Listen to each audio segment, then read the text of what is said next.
সব আনুষ্ঠানিকতা শেষ করে বিমানবন্দরে যাওয়ার পর বিপাকে পড়েন আমের। মিশর হয়ে তার সৌদি আরব যাওয়ার কথা থাকলেও নিরাপত্তা ইস্যুর কথা জানিয়ে তাকে বিমানে উঠতে দেননি কর্মকর্তারা।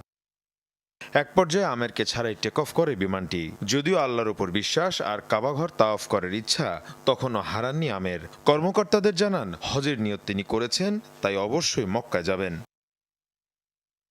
এরপরই হয় বিস্ময়কর ঘটনা। যান্ত্রিক ত্রুটির কারণে ফিরে আসে বিমানটি। চেকআপের পর আবারও উড্ডয়নের জন্য প্রস্তুত হয় বিমানটি। তবে এবারও তাতে উঠতে দেওয়া হয়নি আমেরকে। কিন্তু আবারও ত্রুটির কারণে বাধ্য হয়ে বিমানটি দ্বিতীয়বারের মতো ফিরে আসে।